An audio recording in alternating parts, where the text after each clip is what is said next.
శ్రీమహాగణాధిపతయే నమః. సరస్వత్యై నమః. శ్రీగురుభ్యో నమః. హరి ఓం.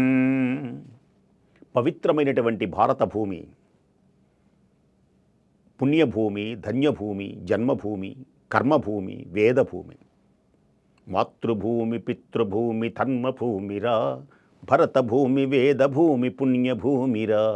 ఈ పదాల యొక్క అర్థాలు తెలుసుకోవాలి అంటే ఆయా ప్రదేశాలు, భారతదేశాన్ని మనం ఒక్కసారి ఈ దేశంలో ఉన్నటువంటి పుణ్యక్షేత్రాలను, వైభవాన్ని కన్నులార సందర్శించాలి. వినటం ఒక పద్ధతి, కన్నులార చూడటం ఒక పద్ధతి.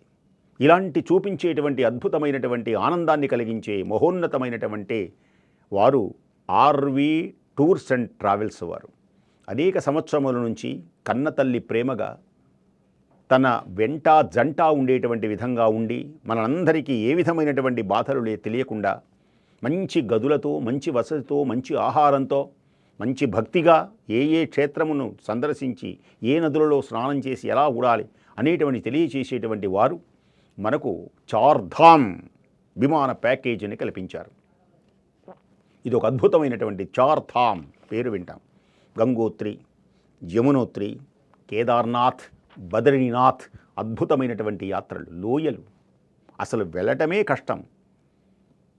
ఎంత అద్భుతంగా ఉంటాయంటే ఆశ్చర్యం కలుగుతాయి, అద్భుతం కలుగుతాయి. అసలు మరల మన జన్మలో చూడగలమా అంత ఆ లోయలలో ఆ బస్సులు వెళుతూ ఉంటే, విమానాలు, ఆశ్చర్యం కలుగుతుంది. వాటిలో మొట్టమొదటగా వీరు చక్కగా హరిద్వార్ అనేటువంటి ప్రదేశానికి తీసుకొని వెళతారు. హరిద్వార్ పేరు వింటేనే మోక్షం. ఇందాక చెప్పానుగా, అయోధ్య, మధుర, మాయానగరమే హరిద్వార్. మనకు పురాణాల్లో చెప్పేటువంటి మాయానగరమే హరిద్వార్. హరిద్వార్ దేనికని? భగీరథుడు ఒకానొక సమయమున తన పితృదేవతలను తరింపజేయడానికి ఈశ్వరుని గురించి తపస్సు చేస్తే ఈశ్వరుడు ప్రత్యక్షమై గంగ అహంకరించితే తన వేగాన్ని ఆపగలడా శివుడు అనుకున్నప్పుడు పరమేశ్వరుడు హిమాలయముల మీద రెండు చేతులు నడుములకు ఉంచి ఎడమ పాదాన్ని ముందు ఉంచి జడలు ఒక్కసారి షప్ అనలా బిదిరించి గర్వాంధీభూత చేతస్కురాలైనటువంటి గంగరాకకై నిరీక్షిస్తున్నప్పుడు కదిలింది కదిలింది గంగా పరమేశు తలను తాకంగా, కదిలింది కదిలింది గంగా పరమేశు తలను తాకంగా. ధడ ధడ ధడ ధడ దూకితే ఆ జడలలో బండించి ఒక పాయను తీస్తే జుమ్మని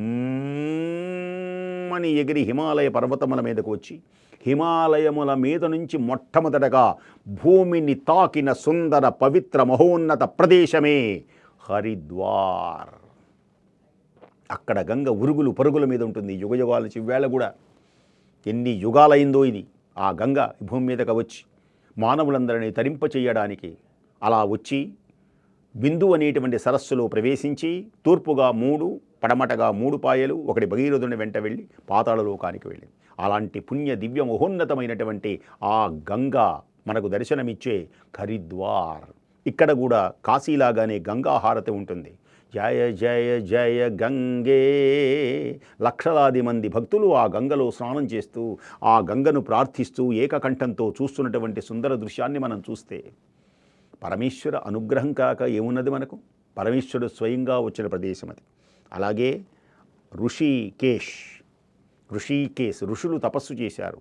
రామ్ఛాల, అలాగే లక్ష్మణఛాల, ఆ వంతెనలు మనకు దర్శనమిస్తాయి ఆనంద సంతోషాలతో. అలాగే యమునోత్రి, యమున పుట్టినటువంటి ప్రదేశం.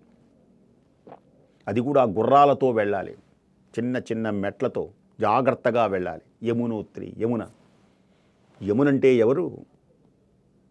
యమధర్మరాజు చెల్లెలు. అంటే సూర్యుని యొక్క పుత్రుడు పుత్రిక. పుత్రుడేమో యమధర్మరాజు, పుత్రికేమో యమున.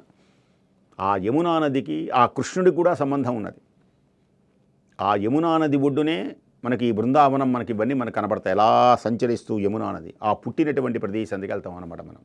అందుకని కృష్ణ భగవానుడు యమునా తటమున మోడులు విరిసి పూలు పూచెనవి గోపాలని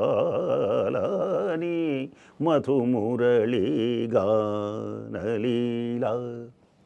అలాంటి యమున పుట్టినటువంటి ప్రదేశం. అలాగే గంగ ఉద్భవించినటువంటిది. గంగా అంటే చాలట. భగవద్గీత కించిదధీత, భగవద్గీత కించిదధీత, గంగా జలలవ కణికాపీత. గంగా జలమును ఒక చుక్క తాగిన, భగవద్గీతను ఒక శ్లోకము చదివిన ఇక అతనికి మరల పునర్జన్మ లేదు అన్నాడు. అంటే మరలి పుట్టుక లేనటువంటిది. అలాంటి పవిత్రమైనటువంటి గంగలో స్నానం చేస్తే సకల పాపముల నుండి విముక్తి అవుతారు. అలాంటి గంగ పుట్టినటువంటి చోటు. ఆ తర్వాత కేదార్నాథ్. ఇప్పుడు మనకి హెలికాప్టర్లు ఉన్నాయి, గుర్రాల మీద వెళ్ళొచ్చు, డోలీలోనే ఉంటాయి, మనుషులు కూడా తీసుకొని వెళతారు. అద్భుతమైనటువంటి ఎత్తైనటువంటి ప్రదేశం. అంబర చుంబి శరస్సరఝరీ పటల ముహుర్ముహుర్లుడద భంగ తరంగ మృదంగ నిస్వన స్వన స్ఫుట నటనానుకూల పరిఫుల్ల కలాప కలాపి జాలమున్ కటక చరత్కరేను కరకంపిత సాలము సీతశైలమున్. పార్వతీదేవి తపస్సు చేసిన చోటు కూడా మనకు చూడవచ్చు. వేణీళ్ల గుండాలు ఉంటుందన్నమాట. శివుడి కోసం వేణీళ్లు పెట్టింది. అక్కడనే పరమేశ్వరుని యొక్క దివ్య అనుగ్రహాన్ని పొందడానికి అమోఘమై శక్తివంతమై ప్రకాశించే సుందరమైనటువంటి దృశ్యాలను మన కేదార్నాథ్ ఆ పుణ్యమైనటువంటి ప్రదేశంలో మనం చూడవచ్చు. ఆనంద తరంగాలతో ప్రకాశించేటువంటి ఈ కేదార్నాథ్, ఇక్కడనే శంకర భగవత్పాదుల వారు కైలాసమునకు వెళ్ళాడని, పాండవులందరూ కూడా కైలాసమునకు వెళ్ళారని, ఈ కేదార్నాథ్ శివునికి ఆ నివాసమని మనకు తెలియజేస్తారు. అలాగే బద్రీనాథ్, అక్కడనే అద్భుతమైనటువంటి బ్రహ్మకపాలం కూడా ఉంటుంది. బదరీనాథ్ నరనారాయణులు తపస్సు చేసిన ప్రదేశం. బదరి అంటే రేగిపళ్ళు. అక్కడ నరనారాయణుడు తపస్సు చేసి భూమిపై కృష్ణ అర్జునులుగా పుట్టారట. అందుకనే నరనారాయణ జననము ధరణికి ముదమాయే, నరనారాయణ జననము ధరణికి ముదమాయే, సురలు చింది సుధలు చింది సురలు మురిసి సుధలు చింది విరివానలు కురిసే. అలాంటి పుణ్యమైనటువంటి బద్రీనాథ్, అక్కడని బ్రహ్మకపాలం, అక్కడని పిండ ప్రదానాలు చేస్తారు.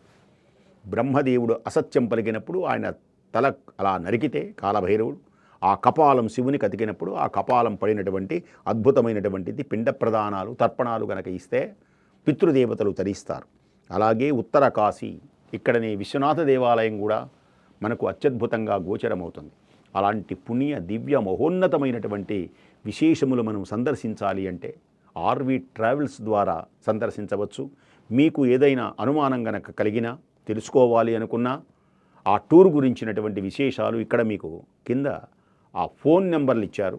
ఆ ఫోన్ నెంబర్ల ద్వారా తెలుసుకొని మీరందరూ తరించి ఆనందింపవలసిందిగా కోరుకుంటూ స్వస్తి.